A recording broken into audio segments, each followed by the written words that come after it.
ದೇವೇಗೌಡರಿಗೆ ticket ಕೊಡ್ಲಿಕ್ಕೆ ಬಿಜೆಪಿಗೆ ಏನ್ ಸಮಸ್ಯೆ ಇದೆ? ದೇವೇಗೌಡರಿಗೆ ಟಿಕೆಟ್ ಕೊಡಬಾರ್ದು ಅಂತ ಕಿತ್ತಾಟ ಮಾಡ್ತಿರೋದು ಯಾರು? ಅಮಿತ್ ಶಾ ಮತ್ತು ನರೇಂದ್ರ ಮೋದಿ ಅವರು ಟಿಕೆಟ್ ಕೊಡ್ಲೇಬೇಕು ಅಂತ ತೀರ್ಮಾನ ಮಾಡಿದ್ದನ್ನ ತಪ್ಪಿಸ್ಲಿಕ್ಕೆ ಓಡಾಡ್ತಾ ಇರೋದು ಯಾರು? ಜೂನ್ 30ಕ್ಕೆ ರಾಜ್ಯಸಭಾ ಸದಸ್ಯತ್ವದ ಅವಧಿ ಮುಗಿದ ನಂತರ ದೇವೇಗೌಡರು ಮತ್ತೆ ರಾಜ್ಯಸಭೆಗೆ ಪುನರಾಯ್ಕೆಯಾಗ್ತಾರೆ.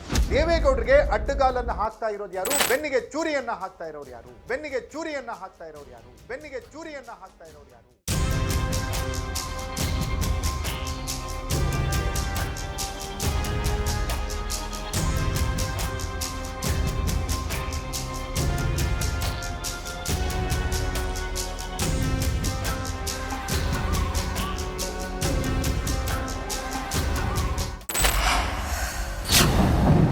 ಲೇಡೀಸ್ ಅಂಡ್ ಜೆಂಟಲ್ಮನ್, ದೇವೇಗೌಡರಿಗೆ ಟಿಕೆಟ್ ಕೊಡ್ಲಿಕ್ಕೆ ಬಿಜೆಪಿಗೆ ಏನ್ ಸಮಸ್ಯೆ ಇದೆ? ದೇವೇಗೌಡರಿಗೆ ಟಿಕೆಟ್ ಕೊಡಬಾರ್ದು ಅಂತ ಬಿಜೆಪಿಯಲ್ಲೇ ಕಿತ್ತಾಟ ಮಾಡ್ತಿರೋದು ಯಾಕೆ? ಕಿತ್ತಾಟ ಮಾಡ್ತಿರೋದು ಯಾರು? ಅಮಿತ್ ಶಾ ಮತ್ತು ನರೇಂದ್ರ ಮೋದಿ ಅವರು ದೇವೇಗೌಡರಿಗೆ ಟಿಕೆಟ್ ಕೊಡಲೇಬೇಕು ಅಂತ ತೀರ್ಮಾನ ಮಾಡಿದ್ದನ್ನ ತಪ್ಪಿಸ್ಲಿಕ್ಕೆ ಓಡಾಡ್ತಾ ಇರೋದು ಯಾರು? ಜೂನ್ 30ಕ್ಕೆ ರಾಜ್ಯಸಭಾ ಸದಸ್ಯತ್ವದ ಅವಧಿ ಮುಗಿದ ನಂತರ ದೇವೇಗೌಡರು ಮತ್ತೆ ರಾಜ್ಯಸಭೆಗೆ ಪುನರಾಯ್ಕೆಯಾಗ್ತಾರ? ಕರ್ನಾಟಕದಿಂದ ಆಗ್ತಾರಾ ಅಥವಾ ಮಹಾರಾಷ್ಟ್ರದಿಂದ ಬಿಜೆಪಿ ದೇವೇಗೌಡರನ್ನ ರಾಜ್ಯಸಭೆಗೆ ಕಳಿಸುತ್ತಾ? ದೇವೇಗೌಡರಿಗೆ ಅಡ್ಡಗಾಲನ್ನ ಹಾಕ್ತಾ ಇರೋದು ಯಾರು? ಬೆನ್ನಿಗೆ ಚೂರಿಯನ್ನ ಹಾಕ್ತಾ ಇರೋರು ಯಾರು? ಇದು ಎಕ್ಸ್ಪೋಸ್ಡ್ ಸ್ಟೋರಿ. ನೆಲ ಜಲ ಭಾಷೆಗಾಗಿ ಪ್ರಾಮಾಣಿಕ ಪತ್ರಿಕೋದ್ಯಮ. ನಾನು ಹೇಮಂತ್.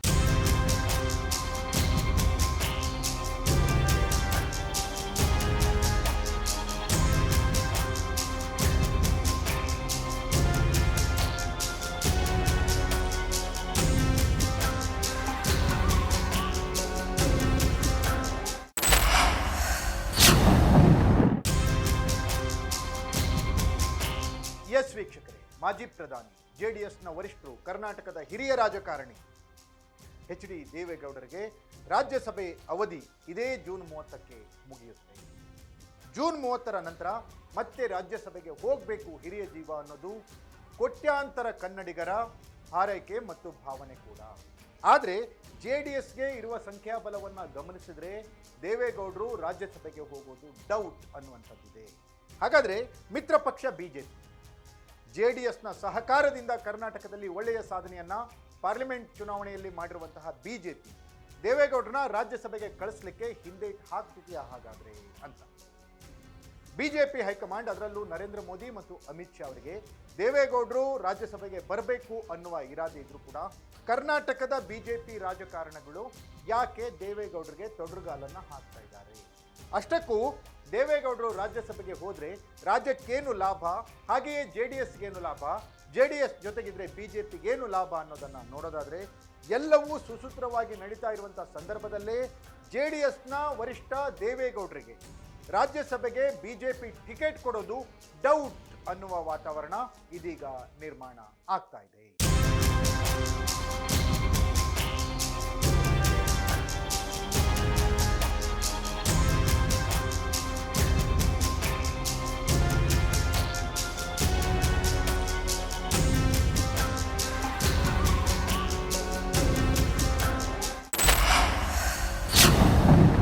ಎಸ್ ವೀಕ್ಷಕರೇ, ಕರ್ನಾಟಕದ ಬಿಜೆಪಿಯಲ್ಲಿಯೂ ಸಂಖ್ಯಾಬಲದ ಕೊರತೆ ಇದೆ.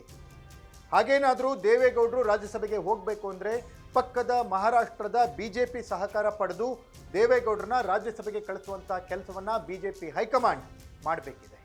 ಇದೇ ರೀತಿಯ ಕೆಲಸವನ್ನು ನಿರ್ಮಲಾ ಸೀತಾರಾಮನ್ ವಿಚಾರದಲ್ಲಿ ಕರ್ನಾಟಕದ ಶಾಸಕರ ನಂಬರ್ಸನ್ನು ಪಡೆದು ಬೆಂಬಲವನ್ನು ಪಡೆದು ಬಿಜೆಪಿಗೆ ರಾಜ್ಯಸಭೆಗೆ ಕಳಿಸ್ತಾ ಇದೆ. ಅದೇ ರೀತಿ ದೇವೇಗೌಡರನ್ನ ಮಹಾರಾಷ್ಟ್ರದ ಸಹಕಾರ ಪಡೆದು ರಾಜ್ಯಸಭೆಗೆ ಕಳಿಸುವ ಒಂದು ಇರಾದೆ ನರೇಂದ್ರ ಮೋದಿ ಮತ್ತು ಅಮಿತ್ ಶಾ ಅವರಲ್ಲಿತ್ತು. ಆದರೆ ಕರ್ನಾಟಕದ ಬಿಜೆಪಿಯ ನಾಯಕರು ಈ ಆಸೆಗೆ, ಈ ಆಶಯಕ್ಕೆ ತಣ್ಣೀರೆರಚುವಂಥ ಕೆಲಸವನ್ನು ಮಾಡ್ತಾ ಇದ್ದಾರೆ ಅನ್ನುವ ಸ್ಫೋಟಕ ಮಾಹಿತಿ ಲಭ್ಯವಾಗ್ತಾ ಇದೆ. ದೇವೇಗೌಡರಿಗೆ ಮತ್ತೆ ರಾಜ್ಯಸಭೆ ಪ್ರವೇಶಕ್ಕೆ ಸದ್ಯಕ್ಕೆ ಬೇಡ ಅನ್ನುವ ತೀರ್ಮಾನಕ್ಕೆ ರಾಜ್ಯ ಬಿಜೆಪಿ ನಾಯಕರು ಕೇಂದ್ರ ಬಿಜೆಪಿ ನಾಯಕರಿಗೆ ಸೂಕ್ಷ್ಮವಾಗಿ ವರದಿಯನ್ನು ಕಳಿಸಿದ್ದಾರಂತೆ.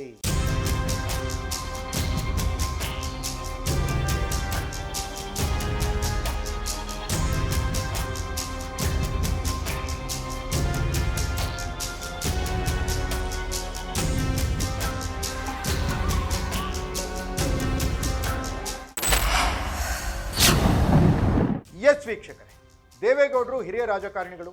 ನರೇಂದ್ರ ಮೋದಿ ಮತ್ತು ಅಮಿತ್ ಶಾ ಅವರಿಗೂ ಕೂಡ ದೇವೇಗೌಡರ ಬಗ್ಗೆ ಅಪಾರ ಗೌರವವಿದೆ. ಕೇಂದ್ರದ ಮಹತ್ತರ ತೀರ್ಮಾನಗಳನ್ನು ತೆಗೆದುಕೊಳ್ಳುವ ಸಂದರ್ಭದಲ್ಲಿ ಅಮಿತ್ ಶಾ ಮತ್ತು ನರೇಂದ್ರ ಮೋದಿಯವರ ಪಕ್ಕದಲ್ಲಿ ದೇವೇಗೌಡರು ಕೂತಿರ್ತಾರೆ. GST ಆಗಿರಬಹುದು, ಆರ್ಟಿಕಲ್ 373 ಬಗ್ಗೆ ಆಗಿರಬಹುದು, ಅಥವಾ ಇನ್ನೂ ಹಲವು ವಿಚಾರಗಳಲ್ಲಿ ನರೇಂದ್ರ ಮೋದಿ ಮತ್ತು ಅಮಿತ್ ಶಾ ಅವರು ದೇವೇಗೌಡರನ್ನ ವಿಶ್ವಾಸಕ್ಕೆ ತೆಗೆದುಕೊಂಡಿದ್ದಾರೆ. ಅದೇ ರೀತಿ ದೇವೇಗೌಡರು ಕೂಡ ನರೇಂದ್ರ ಮೋದಿ ಮತ್ತು ಅಮಿತ್ ಶಾ ಅವರ ಆಡಳಿತವನ್ನು ಹೊಗಳಿದ್ದಾರೆ. ಮೊನ್ನೆ ಅಮಿತ್ ಶಾ ವಿರುದ್ಧ, ನರೇಂದ್ರ ಮೋದಿಯವರ ವಿರುದ್ಧ ಕಾಂಗ್ರೆಸ್ನ ಸಂಸದರು ವಾಗ್ದಾಳಿ ನಡೆಸ್ತಾ ಇರುವಾಗ ಕಾಂಗ್ರೆಸ್ ವರಿಷ್ಠೆ ಸೋನಿಯಾ ಗಾಂಧಿಯವರಿಗೂ ದೇವೇಗೌಡರು ಪತ್ರ ಬರೆದು ಶಿಷ್ಟಾಚಾರದ ಪಾಠವನ್ನು ಮಾಡಿದರು. ಹೇಗೆ ನಿಮ್ಮ ಕಾಂಗ್ರೆಸ್ ಸದಸ್ಯರು ಸದನದಲ್ಲಿ ನಡ್ಕೊಳ್ಬೇಕು ಅನ್ನುವ ರೀತಿ ಬುದ್ಧಿಮಾತನ್ನು ಹೇಳಿದರು. ಇಂತಹ ಬಾಂಧವ್ಯ ಮೋದಿ, ಶಾ ಮತ್ತು ದೇವೇಗೌಡರ ಮಧ್ಯದಲ್ಲಿ ಇದೆ. ಆದರೆ ಕರ್ನಾಟಕದ BJPಯ ನಾಯಕರಿಗೆ ಯಾಕೋ ದೇವೇಗೌಡರು ಪಾರ್ಲಿಮೆಂಟ್ಗೆ ಅಂದರೆ ರಾಜ್ಯಸಭೆಗೆ ಹೋಗೋದು ಅಷ್ಟೇನು ಇಷ್ಟ ಇಲ್ಲ ಅನ್ನೋ ಥರ ಕಾಣ್ತಾ ಇದೆ.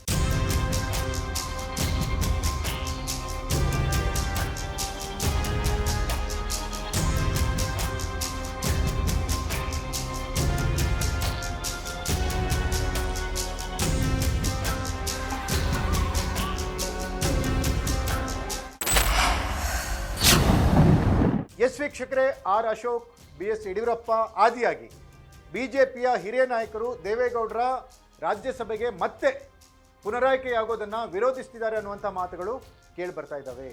ಕರ್ನಾಟಕದಲ್ಲಿ JDS ಡಾಮಿನೇಟ್ ಮಾಡ್ತಾ ಇದೆ, BJPಯನ್ನು ಓವರ್ಟೇಕ್ ಮಾಡ್ತಾ ಇದೆ.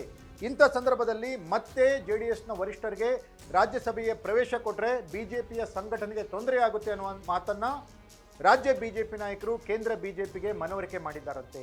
ಹಾಗಾಗಿ ನರೇಂದ್ರ ಮೋದಿ, ಅಮಿತ್ ಶಾ ಈಗ ಸಂದಿಗ್ಧತೆಯಲ್ಲಿದ್ದಾರೆ. ರಾಜ್ಯ BJPಯ ಮಾತನ್ನು ಕೇಳೋದ ಅಥವಾ ಮಿತ್ರ ಪಕ್ಷ JDSನ ವರಿಷ್ಠರನ್ನ ರಾಜ್ಯಸಭೆಗೆ ಕಳಿಸೋದ ಅನ್ನುವ ಗೊಂದಲ ಈಗ BJPಯಲ್ಲಿದೆ. ಇದು ಯಾವ ರೀತಿಯ ಟರ್ನ್ ಅನ್ನು ತೆಗೆದುಕೊಳ್ಳುತ್ತೆ? ಮೈತ್ರಿಯಲ್ಲಿ BJP ಮತ್ತು JDS ಮೈತ್ರಿ ಧರ್ಮವನ್ನು ಪಾಲನೆ ಮಾಡ್ತಾವ? ದೇವೇಗೌಡರು ರಾಜ್ಯಸಭೆಗೆ ಮತ್ತೆ ಪುನರಾಯ್ಕೆಯಾಗ್ತಾರ? ಯಡಿಯೂರಪ್ಪ, ಆರ್ ಅಶೋಕ್, ಇತರೆ BJP ನಾಯಕರು ಅವ್ರು ಅನ್ಕೊಂಡಿದ್ದನ್ನ ಮಾಡಿ ಸಾಧಿಸ್ತಾರ? ಅಥವಾ ವಿ ಸೋಮಣ್ಣ, ಹಿರಿಯ BJP ನಾಯಕರು, ಕೇಂದ್ರ ಮಂತ್ರಿಗಳು ದೇವೇಗೌಡರನ್ನ ರಾಜ್ಯಸಭೆಗೆ ಕರೆದುಕೊಂಡು ಹೋಗಲೇಬೇಕು ಅಂತ ಹಠಕ್ಕೆ ಬಿದ್ದಿದ್ದಾರೆ ಅನ್ನುವ ಮಾತುಗಳಿದಾವಲ್ಲ, ಅದು ನಿಜವಾಗುತ್ತಾ? ಕಾದು ನೋಡಬೇಕಿದೆ. ಇದಾಗಿತ್ತು ಎಕ್ಸ್ಪೋಸ್ಡ್ ಸ್ಟೋರಿ. ನೆಲ, ಜಲ, ಭಾಷೆಗಾಗಿ ನೋಡ್ತಾ ಇರಿ ಫೋಕಸ್ TV.